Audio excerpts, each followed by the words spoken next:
The wind carried the sound of a lone coyote across the empty prairie, and the house on the ridge stood against it like a stubborn prayer. A single light flickered in the window, soft and yellow, trembling with every gust that pushed against the wooden walls. Inside, Jonas sat by the dying fire, sharpening his old knife out of habit more than need. The blade had lost its edge years ago, much like his patience. Martha moved quietly behind him, laying a quilt over the chair where no one sat. Her hands lingered on the fabric as if waiting for a shape that would never return. They had built this home together and filled it with silence, each year heavier than the one before. When the dog began to bark, it wasn't the lazy howl of an animal chasing shadows. It was sharp, urgent, and frightened. Jonas rose instantly, his joints stiff from the cold. He grabbed the lantern and stepped onto the porch. The night was a storm of wind and dust, the kind that made fences groan and trees whisper secrets. He held the light high and saw nothing but the dancing blur of darkness. Then the beam caught something, small, still, pressed against the fence by the gate. He froze. "Martha," he called, and his voice was swallowed by the wind. She came beside him, pulling her shawl tight around her shoulders. Her eyes followed his and widened. Lying there was a girl, barely more than 16, her hair tangled with dirt and frost. Her face was pale, her lips blue, one arm curled protectively around her ribs. Jonas knelt and touched her shoulder. The skin was cold, but she stirred, a shallow breath, a faint sound, a whisper that might have been a plea. He lifted her carefully, feeling how light she was, like something the storm had nearly taken. Inside, Martha worked quickly. Warm water, fire rekindled, blankets layered until the girl's color began to return. Jonas stood by the doorway, uneasy. "Could be trouble," he muttered. "No one ends up out here by accident." Martha didn't answer. Her focus was steady, her eyes gentle but filled with something Jonas hadn't seen in years: purpose. The girl trembled, trying to speak. "He's coming," she gasped before her eyes rolled back and she went still again. Martha looked at Jonas. "Then we'll be ready," she said softly. They laid her near the hearth. The dog curled beside her feet, whining as if sensing danger still lurking beyond the walls. Outside, the wind screamed against the windows, but inside the house, a strange calm settled. Jonas poured himself a drink he didn't need. "You think she's from the next ranch?" he asked. "Maybe." Martha's tone was cautious. "But if she is, why would she be running this way?" Jonas said nothing. He stepped outside again, lantern held low.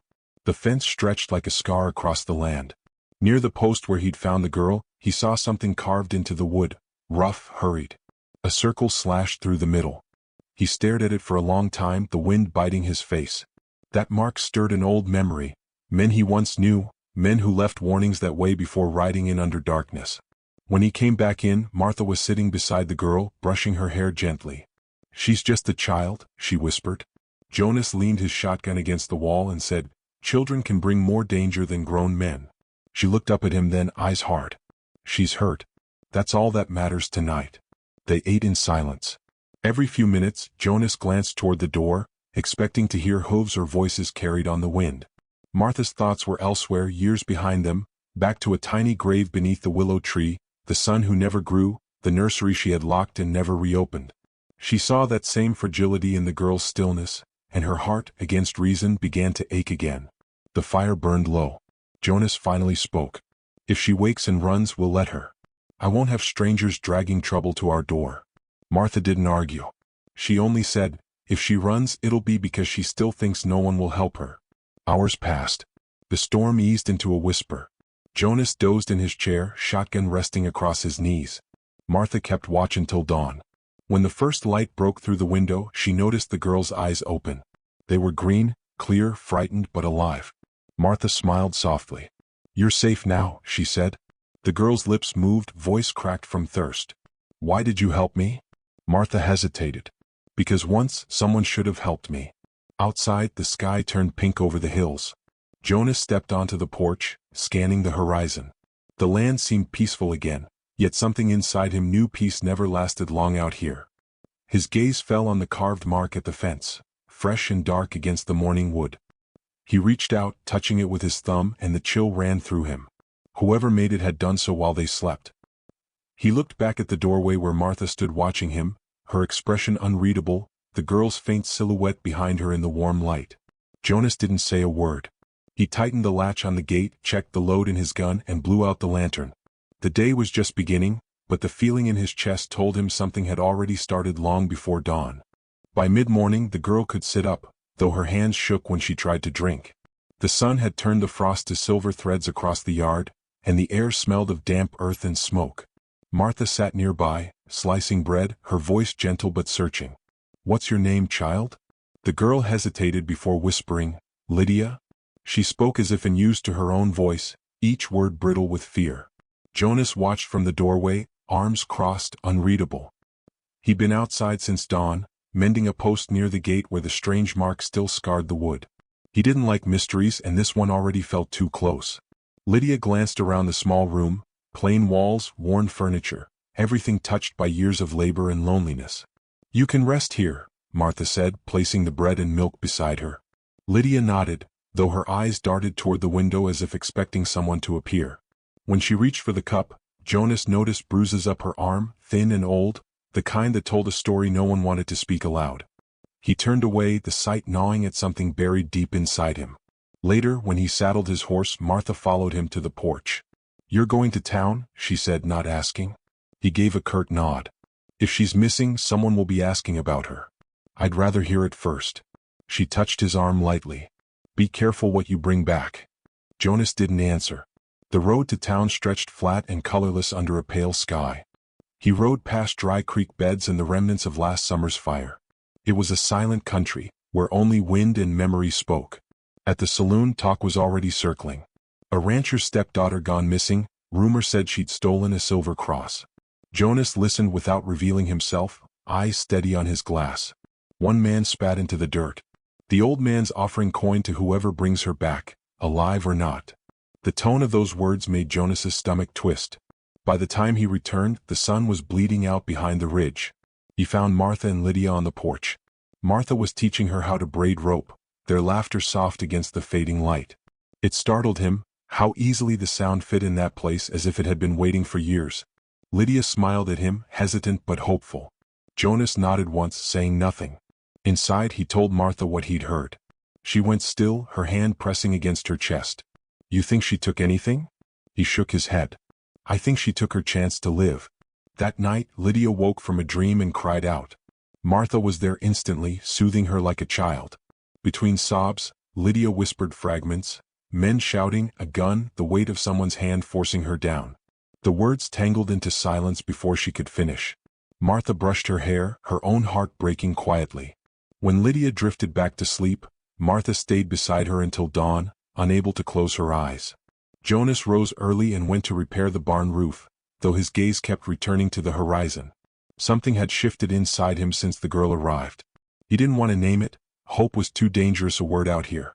Still, when Lydia appeared carrying his tools, he felt a flicker of something close to pride. "You don't have to work," he said gruffly. "I'd rather help," she replied. Her voice was steadier now, though her eyes still held that shadow of vigilance. As they worked, the quiet between them grew comfortable. Lydia asked about the land, about the storms that rolled in from the south. Jonas told her stories, his words clipped but sincere. When he mentioned the grave behind the barn, she looked down, her hand resting briefly on his arm. "I'm sorry," she said. It was simple, but it reached him. He hadn't heard those words in years, not said like that. In the evening, while Martha prepared supper, Jonas stepped outside. The wind carried a faint metallic scent, horses, perhaps, or blood. His instincts prickled. He moved toward the gate and found new hoof prints, deep and deliberate. Someone had ridden close, then turned back. On the post, the carved circle had been traced again, fresher this time, as if to remind him it wasn't finished. He didn't wake Martha. Instead, he sat by the window with his rifle across his knees until morning. The land slept under frost, but his eyes never left the horizon. When the first light rose, he saw Lydia standing barefoot in the yard, looking east, the wind tugging her hair. There was defiance in her posture, a kind of quiet strength he hadn't noticed before. She turned toward him. "They won't stop," she said softly, as if she'd been waiting for him to hear it. "You know who they are?" he asked. She nodded. "My stepfather's men. I saw something I shouldn't have. They'll come to silence me." Jonas's fingers tightened around the rifle. "What did you see?" Her eyes flickered toward the hills. "He killed a man who worked for him. Said he was stealing horses. But the man begged, said he only wanted to leave." The truth hung heavy between them. Jonas looked past her, toward the faint line of dust rising in the distance. It could have been the wind, or riders. Martha stepped onto the porch, her voice trembling. "What is it?" Jonas met her eyes. "We're not alone anymore." For a long moment, none of them spoke. The land around them felt suddenly smaller, hemmed in by something unseen. Lydia's hand brushed the edge of her sleeve where the bruise had darkened. She straightened her back. "I won't run again," she said quietly. Martha reached out, resting a hand on her shoulder. "Then you won't have to." The dog began to bark, sharp and insistent, same as the night she arrived. Jonas looked toward the ridge and saw movement, 3 riders, dark against the sunrise, heading straight for the fence. The mark on the post caught the morning light, carved deep and waiting. He stepped forward, loading his rifle with calm precision. Behind him, the 2 women stood side by side, the warmth of the house spilling out onto the cold earth. The first echo of hooves grew louder. Jonas lowered the barrel and muttered, "So it begins." The riders came hard from the ridge, dust and light flashing off their rifles. Jonas moved first, pulling Lydia and Martha inside as bullets tore through the fence. Glass shattered, a lamp fell, and the air filled with the smell of gunpowder and burning oil. He dropped to one knee, firing through the doorway until the men turned their horses and disappeared into the smoke. Silence returned as suddenly as the attack began, broken only by Martha's ragged breathing. She was unhurt, but the fear in her eyes said what neither of them would: it wouldn't be the last time. Jonas barred the door and checked the girl. Lydia's shoulder was grazed by a splinter. Blood spotted her sleeve, but she didn't cry. She sat still, trembling but silent. "They'll come again," she whispered. "He doesn't leave things undone." Jonas studied her, this thin, haunted child who spoke with the weight of experience.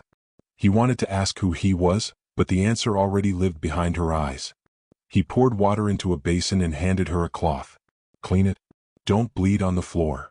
His voice was rough, but Martha saw the carefulness behind it.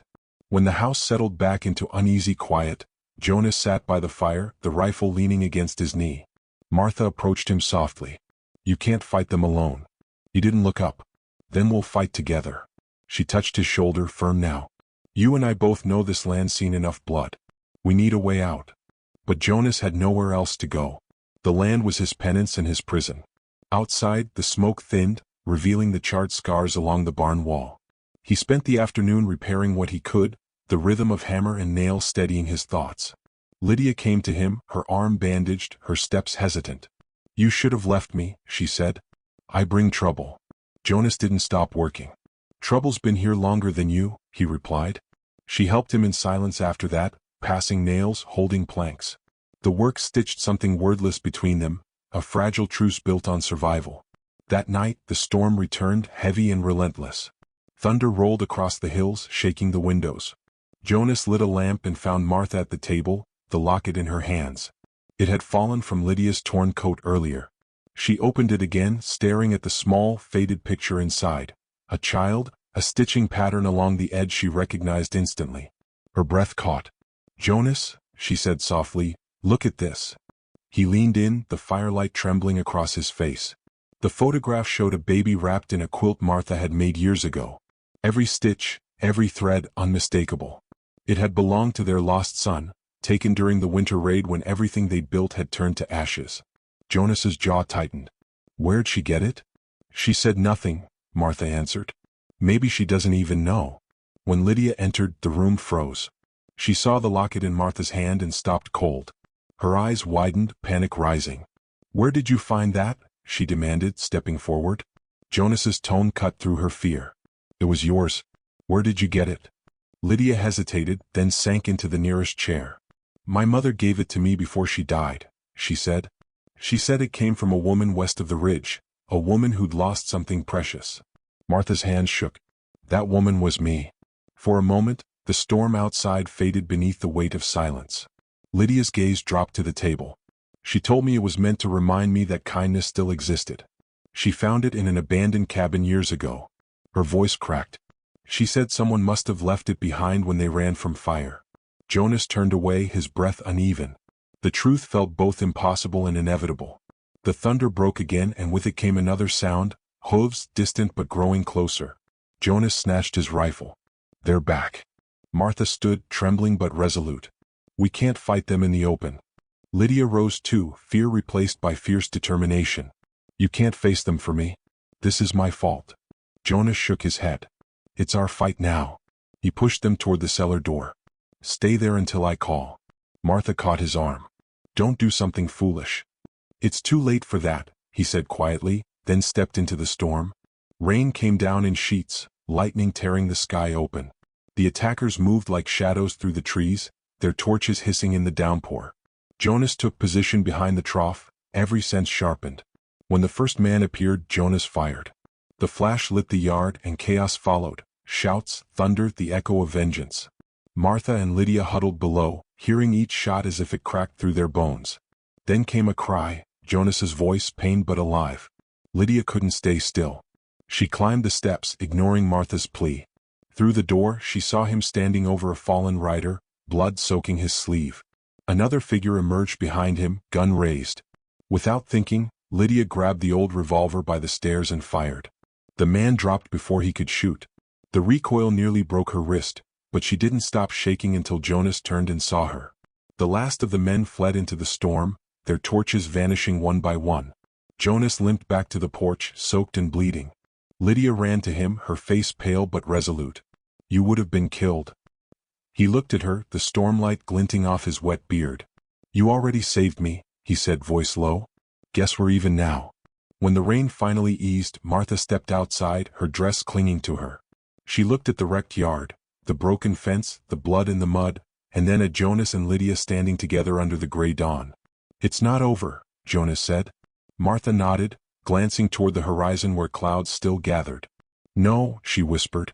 But we're not the same people they came to destroy. They went back inside, weary but unbroken. The fire flickered weakly, casting long shadows across the walls. Lydia sat near it, clutching the locket in her palm. For the first time since she'd arrived, her shoulders eased, and she looked at Jonas not with fear but trust. Outside, thunder rumbled one last time, fading into the distance like a promise that the storm would return. But so would they. The night broke with thunder rolling like iron over the valley. The ranch house stood against the storm, its windows glimmering with lamplight, while rain turned the earth to dark, sucking mud. Inside, Daniel sat by the hearth, boots wet, rifle leaned against the wall. Across from him, the girl they had found, Lydia, slept restlessly on the couch, her face pale under the flickering fire. Martha was beside her, gently stroking her hair, whispering something too soft for the storm to hear. Weeks had passed since that night they discovered her lying at their fence, near death, and yet neither could shake the feeling that her arrival was no accident. Daniel stared into the fire. He'd buried too many questions in silence. Who had beaten her, why she had no family looking for her, and what danger might still lurk beyond the hills. He wanted to believe she was safe now that she belonged here. But every so often, he'd catch the way her eyes darted toward the window when the wind rose, as if expecting someone, or something, to appear out of the dark. That night, she woke suddenly, gasping. He found me, she whispered, trembling. Martha hurried to her, wrapping her arms around the girl, but Lydia's gaze was fixed beyond the door. Daniel rose, listening. The storm was thick, but under it, yes, there it was, the distant sound of hoofs. He snatched the rifle and went to the porch. The rain hit him like needles. Out there, through the mist, a lantern swayed in the distance. A rider was coming. When the man appeared, he was tall, lean, wrapped in a slicker, face hidden under the brim of his hat. He called out above the rain, voice smooth, confident. Evening. I'm looking for my stepdaughter. Ran away few weeks back. Thought she might have come this way. Daniel's stomach turned cold. Martha stood in the doorway, holding Lydia close. The girl shook her head violently, tears mixing with rain. Don't let him in, she pleaded. Please. The man's smile flickered under the lamplight. She's a confused girl, mister. Took something that ain't hers. I just need to take her home. Daniel stepped forward, rifle steady in his hands. You're not taking her anywhere tonight. The man tilted his head, amused. That's so. His hand brushed the edge of his coat, and in the next heartbeat, steel flashed. The gunfire cracked through the storm. The echo rolled across the valley like thunder's ghost. Martha screamed as Daniel stumbled back, the rifle clattering from his grip. The man advanced, but Daniel, gritting his teeth, lunged for the weapon again. Another shot, closer this time, the sound swallowed by rain. The stranger staggered, hand clutching his side. Behind Daniel, Lydia stood frozen, a small pistol trembling in her grasp. Smoke drifted from its barrel. "He killed my mother," she said, voice shaking. "He would have killed you too." The man collapsed into the mud, the lantern falling beside him, flickering weakly before going out. The rain washed over his still body until he was nothing but a dark shape in the earth. Daniel's breath came hard and fast. He looked at the girl, this frail, frightened soul who had found her way to their fence that night, and something inside him shifted. Martha pulled Lydia close, both of them crying, though whether from fear or relief, neither could tell. By morning the storm had passed. The land smelled of wet sage and new beginnings. Daniel buried the man at the far edge of the property, near the cottonwoods where no one would find him. He said nothing of it when the sheriff came through days later, only that a traveler had passed by during the storm and moved on. The sheriff nodded, uninterested. The West had its own kind of silence, one built from secrets and survival. Life crept back slowly. Lydia began helping around the ranch, mending fences, feeding horses. Her laughter, soft, uncertain at first, filled the quiet spaces that had once belonged only to ghosts. Daniel and Martha watched her, a tenderness growing between them all, something fragile yet deeply needed. One evening, as the sun burned low behind the hills, Martha set 3 plates on the table. Lydia poured water from the jug, her hands steady now. The light caught her hair, turning it gold. For the first time, Daniel realized how much she'd changed. The bruises gone, the fear in her eyes replaced with calm strength. Martha smiled. "Feels like this house has got a heartbeat again." Daniel nodded. "Yeah," he said, voice low. "Guess it does." Later that night, Lydia sat on the porch steps, watching the stars come out. Daniel joined her, the wood creaking under his boots. The air smelled of pine and distant rain. She looked at him and asked quietly, "You think people like us deserve second chances?" He studied the horizon where darkness met light. "I reckon that's all any of us got," he said. "Second chances, and folks brave enough to take 'em." She leaned her head against his shoulder, and for a long while they sat in silence, listening to the coyotes' call. Inside, Martha hummed an old tune by the fire, her voice threading through the night like a prayer. The wind shifted, carrying the faint scent of lilac from Martha's garden. Somewhere beyond the hills, dawn began to touch the sky, soft and gold. Years later, folks in town would tell the story different ways. About the girl who came from nowhere, about the ranchers who took her in, about the man who disappeared in a storm. Some said she was their daughter all along. Others said she'd been an angel sent to fill an empty home. But if you stand at their fence gate at sundown, you'll see it still, the 3 of them sitting together on the porch, quiet and content, shadows long against the fading light. And maybe that's how the West remembers its miracles, not with fanfare or glory, but with the soft sound of rain on wood, a girl's laughter in the wind, and a home that finally stopped echoing with loss. So if you ever ride by that stretch of land, tip your hat, friend. Because sometimes the wild country doesn't just take, it gives back in its own broken, beautiful way. Now you go on, keep your fire lit, and remember this. Even out here where the nights get cold and the trails run long, there's always a chance to find something worth keeping.